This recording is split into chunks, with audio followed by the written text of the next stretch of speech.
Hi, Neil McPherson, Wirksworth Gunroom. Now, continuing the theme of guns we've already sold, but we're going to show to you anyway, because we think you might find them interesting. We have today a shotgun, German, over and under. Show that clear for you. There we go. And this is by Merkel. Clearly Merkel is a name you might associate with East Germany in the current scheme of things, but also an East German manufacturer of shotguns and sporting rifles, and guns of really good quality.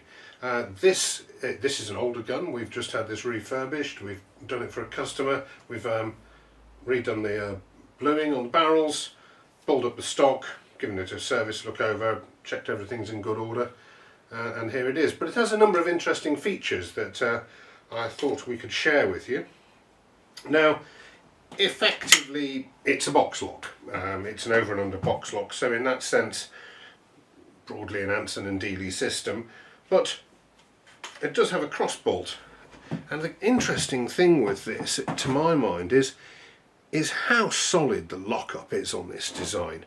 You can see it go there. You've got two points of engagement, snaps into place with that cross bolt, and this looks a really heavy gun.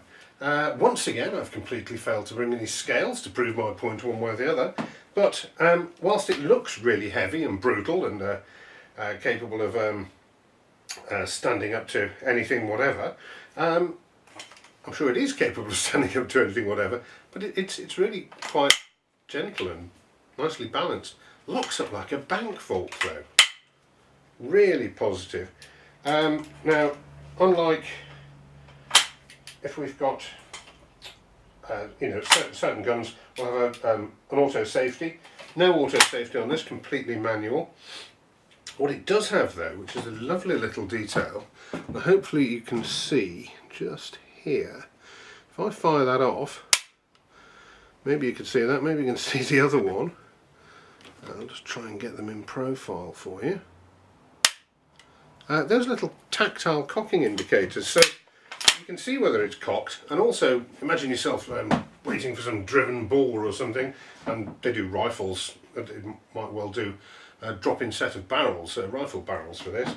So there you are, you can just feel with your finger, oh it is cocked, which I think if you're on a stand, you've been there a good while, you think, oh, I fired a shot, I fired two shots. I mean, it's not quite your Dirty Harry moment, but still a nice little feature there that you can tell that. In this case, quite a long stock. It's going to be about 15 inches. Rubber butt pad. Generally, if you were to buy one of these new now, there's so many options. They'll pretty much build them to order.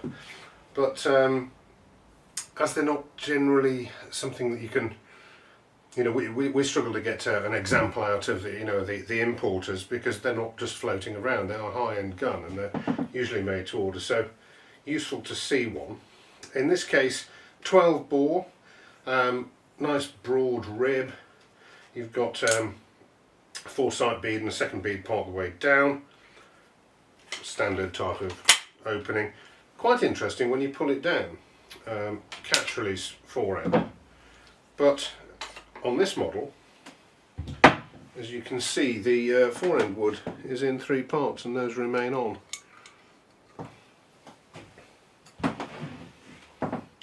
And they do various versions. You can get them with rifle barrels, which you can drop in. Probably drop them in quicker than I just did that, I'm sure, if you've played around with it. Interestingly, unlike a British gun, or an English gun if you like, sling swivels, and we never have those in the UK. And yet, what a practical feature to have. I think in the UK we always expect that people will either put it in a gun bag or the gun bearer takes it for them, who knows. But really, why would we have them on rifles? Why wouldn't we have sling swivels?